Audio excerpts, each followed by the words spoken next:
camper shell made with greenhouse tubing. Older style greenhouse with the thicker tubing, stronger tubing, larger diameter tubing. Didn't want to throw it away. I had it in storage for years. Got out and said, hey, what do I want to do with this? Here we have the Arch, the strongest design you can have for a camper shell. I really don't want to fully enclose this.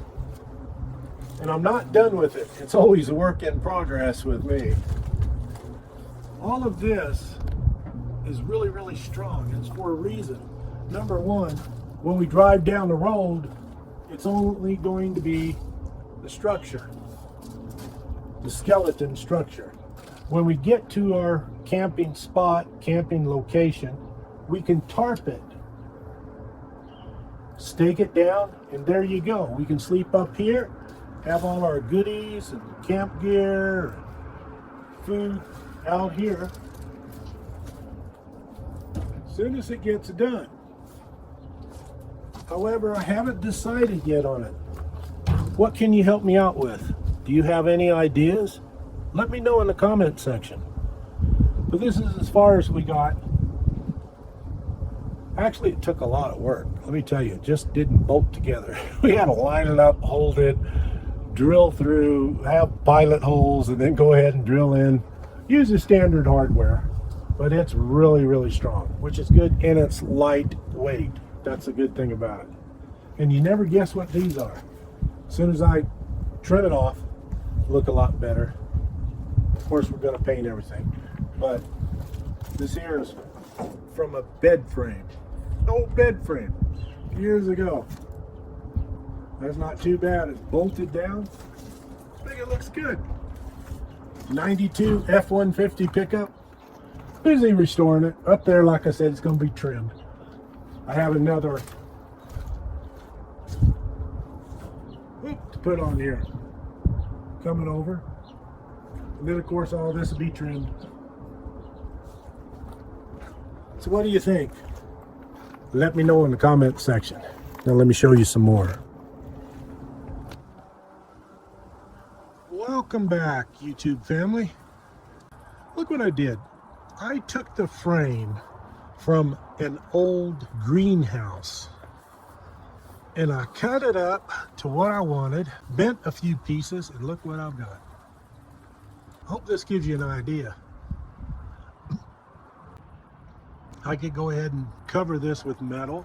I want the skeleton portion of a topper.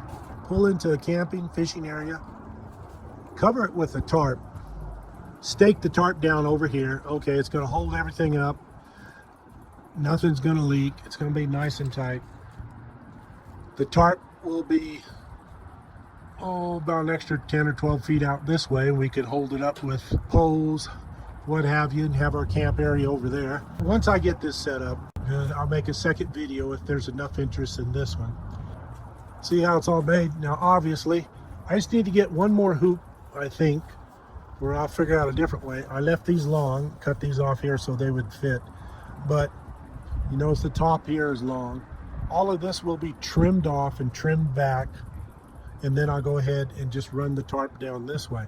Now going down the street, I will not have a tarp on it, only for when we are camping, because we plan to sleep in here. Of course, all this is going to be cleaned up, and obviously going to have everything fixed up.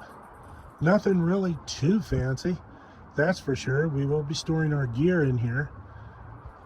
Going down the street, this is going to be open. That's what I plan to do right now, but in the future I may go ahead and put some snaps over here. You've seen them before, along the side, help hold the tarp down, or like I said, just put the tarp up when we need it. Have our fishing gear back there, camping gear, etc., etc. I just got the tire leaned up against here. But look how this is made. Now this is from an old bed frame. Everything bolted in here just fine. Of course, I had to drill holes. Rebent the hoops here. Put some extra crosses up in here, crossbars. Some pretty good hardware used. You can see that. So, what do you think? Do you have any ideas what extra things I can do with this? Let me know in the comments below. Thanks a lot for watching.